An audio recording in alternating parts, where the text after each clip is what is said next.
Good morning. पिछले जो हमारा क्लास थी उसमें हमने राष्ट्रीय मानव अधिकार आयोग के बारे में चर्चा की थी, जो कि मानव अधिकारों की संरक्षण के लिए जिस आयोग की स्थापना की गई ही थी। तो मानव अधिकारों के संरक्षण के लिए जिस तरह केंद्र में राष्ट्रीय मानव अधिकार आयोग की गठन की व्यवस्था की गई है, उसी तरह राज्यों में राज्य मानवाधिकार आयोग के गठन का प्रावधान भी किया गया है, ताकि मानवाधिकारों का अधिक से अधिक संरक्षण किया जा सके। तो इन मानव के जो अधिकार हैं उनकी रक्षा के लिए जहाँ केंद्रीय स्तर पर राष्ट्रीय मानव अधिकार आयोग है, वहीं राज्य स्तर पर राज्य मानव अधिकार आयोग की व्यवस्था की गई है। मानव अधिकार जो संविधान की जो धारा है वो 21 के अंतर्गत प्रत्येक राज्य सरकार एक आयोग का गठन करेगा। उसे उस राज्य के मानवाधिकार आयोग के नाम से संबोधित किया जाएगा।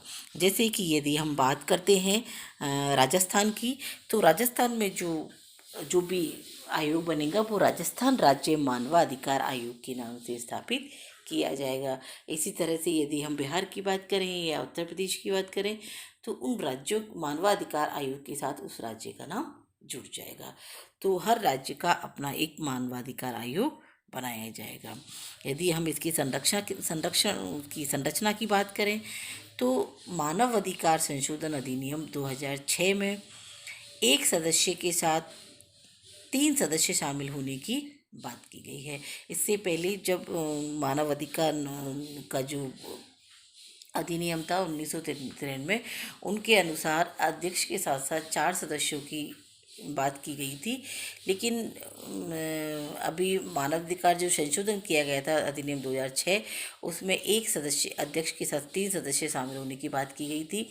अध्यक्ष जो है आयोग का एक अध्यक्ष जो है वही व्यक्ति होगा जो कि उच्च न्यायालय का मुख्य न्यायाधीश रह चुका हो, और जो दूसरे सदस्य हैं वो एक सदस्य वो होगा जो कि उच्च न्यायालय का न्यायाधीश रह चुका हो, दूसरा सदस्य वह होगा जो कि राज्यों में कि जिलों में न्यायाधीश रह चुका होगा, और तीसरा व्यक्ति वो होगा जिसको मानव अधिकारों से संबंध विषय का ज्ञान होगा या उसको बहुत ज़्यादा मानव अधिकारों के बारे में व्यवहारिक अनुभव होगा। तो इस तरह से इनका जो संरचना होगी।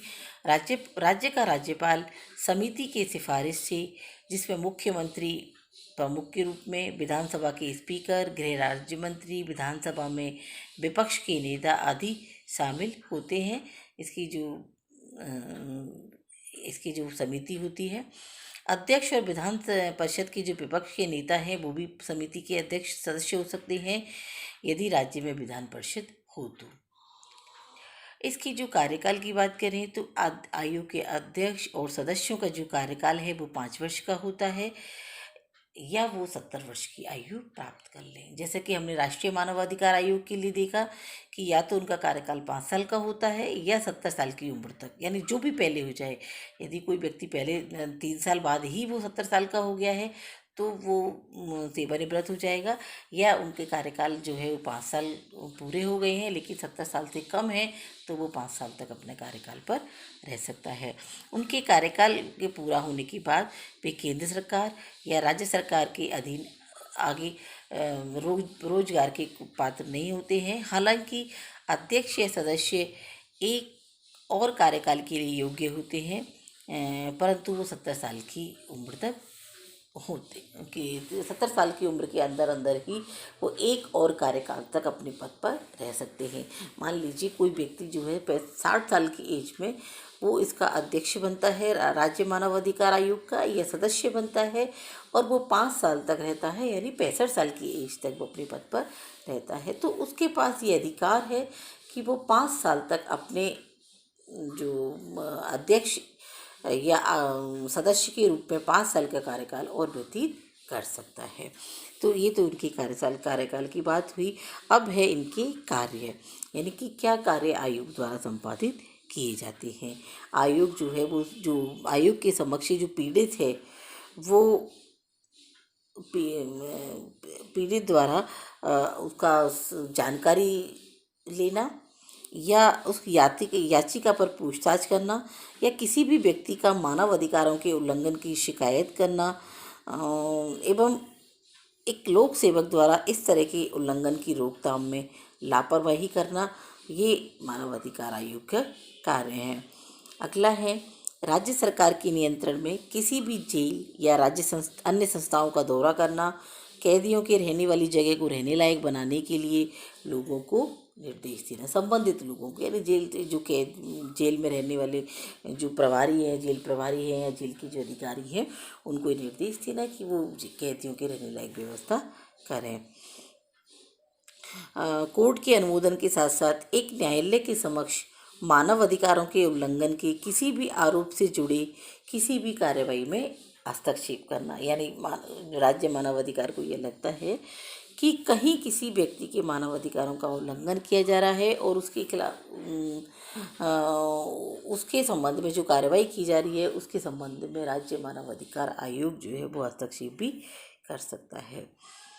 तत्समय प्रभाव के लिए संविधान के तहत मानव अधिकारों के संरक्षण के लिए दिए गए सुरक्षा उपायों की समीक्षा करना तथा उसके प्रभावी कार्यान्वयन के लिए उपायों की सिफारिश करना, मानव अधिकारों के क्षेत्र में अनुसंधान का जिम्मा लेना और उसे बढ़ावा देना, ये सब उसके कार्य हैं।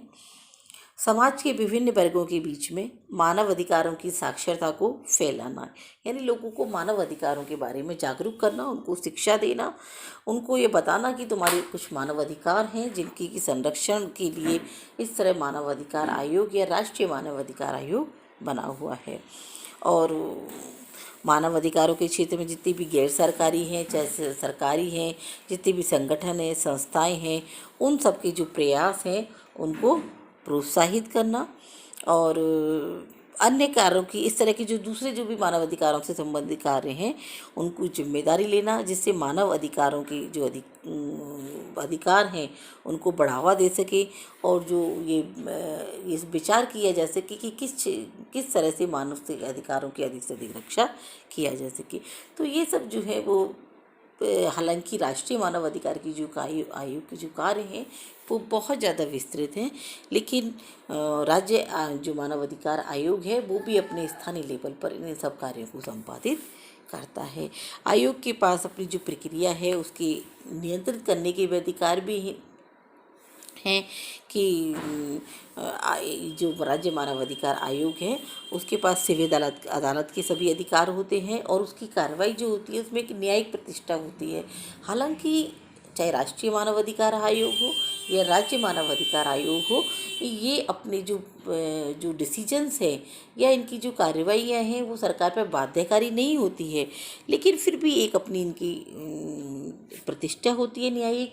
ये अपने जो अधिकार जो हैं जो अपने अधिकारी हैं उनसे जानकारी लेते हैं और जो राज्य सरकार है उनसे रिपोर्ट प्रस्तुत करने के लिए कह सकते हैं। तो इनके पास भी अपने अधिकार हैं। राज्य मानव अधिकार के आयोग के पास तत्कालीन प्रभाव के लिए किसी भी व्यक्ति को किसी भी विशेषाधिकार के अधीन जो किसी कानून के तहत हो पूछताछ करने का अधिकार है। सार्थक मसलों पर पूछताछ से संबंधित मसलों पर जानकारी पेश करने का अधिकार है। इसके होने के 1 वर्ष के भीतर आयोग इस मामले पर गौर कर सकता है। तो इस तरह से हमने देखा कि राज्य मानव अधिकार के पास कुछ अधिकार हैं, कुछ कार्य हैं जो कि सीमित हैं और इनकी कार्य प्रवृत्ति केवल एक सलाहकार के रूप में होती है। जैसे हमने पहले भी बताया कि इनके जो डिसीजंस हैं वो प्रभावकारी नहीं होते, बाध्यकारी नहीं होते, प्रभावकारी तो होते हैं पर बाध्यकारी नहीं होते हैं।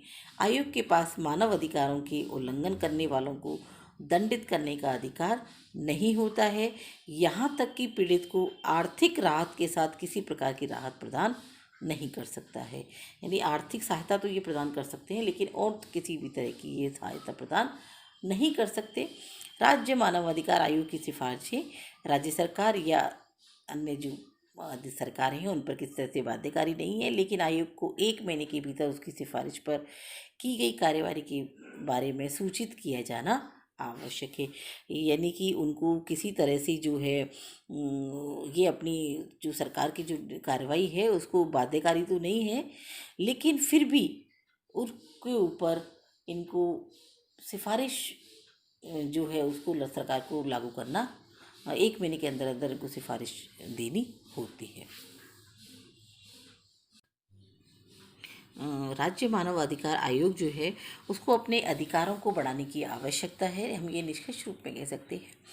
इसे पीड़ितों को न्याय दिलवाने में विभिन्न तरीकों से बढ़ाया जा सकता है। आयोग के पास पीड़ित को आर्थिक राहत के साथ साथ अंतरिम और तत्काल राहत प्रदान करने का अधिकार होना चाहिए। आयोग के पास मानव अधिकारों का उल्लंघन करने का को दंडित करने का अधिकार होना चाहिए, जो भविष्य में इस तरह के कार्यों को करने में निवारक के रूप में कार्य कर सके। यानी यदि इनके पास कुछ दंडकारी शक्तियाँ हों तो ये बहुत ज़्यादा प्रभावी रूप में कार्य कर सकते हैं। आयोग की कार्यप्रणाली में राज्य सरकार का हस्तक्षेप कम से कम होना चाहिए, तभी इनके जो कामकाज है वो बहुत ज़्यादा प्रभावी रूप से कार्य कर सकता है। तो इस तरह से हमने देखा कि राज्य मानव अधिकार आयोग जो है उसके कुछ अधिकार हैं जो कि सीमित हैं और उनको कुछ सुझाव भी दिए गए हैं जिससे कि ये बहुत ज़्यादा प्रभावी रूप से कार्य कर सके। राजस्थान मानवाधिकार आयोग जो है वो बनाया हुआ है और ये एक देश के बहुत अग्रणी जो आयोग हैं उनमें से एक है। इस आयोग ने बहुत कम समय में ही मानव अधिकारों के उल्लंघन, वो संरक्षण और उन्नति को बढ़ावा देने के लिए अपने उद्देश्य में कई बहुत ज़्यादा महत्वपूर्ण कार्य किए हैं। राजस्थान की राज्य सरकार ने दिनांक 18 जनवरी 1999 को एक अधिसूचना राजस्थान राज्य मानवाधिकार आयोग के संगठन में जारी की थी, जिसमें मानव अधिकार संरक्षण अधिनियम 1993 के प्रावधानुसार एक पूर्णकालिक अध्यक्ष और 4 सदस्य रखे गए थे। अध्यक्ष एवं 4 सदस्यों की नियुक्ति कर क्रियाशील अध्यक्ष एवं जो 4 सदस्यों की नियुक्ति कर आयोग का गठन किया गया था, किंतु मार्च 2000 से एक आयोग क्रियाशील हो गया था। मानव अधिकार संरक्षण अधिनियम 2006 के अनुसार, जो कि संशोधित था, राज्य मानव अधिकार आयोग में एक अध्यक्ष और 2 सदस्य का प्रावधान किया गया है। यानी कि पहले जब 1993 में ये आयोग बना था तब इसमें 4 सदस्य थे अध्यक्ष के साथ साथ, लेकिन अभी इसमें फ़िलहाल 2 सदस्य के प्रावधान रखा गया है। और अभी हम फ़िलहाल की बात करें तो हमारे जो राज्य मानव अधिकार आयोग के जो अध्यक्ष हैं वो श्री महेश चंद शर्मा हैं और ये आयोग अपने प्रभावकारी रूप में पूरी तरह से कार्य कर रहा है।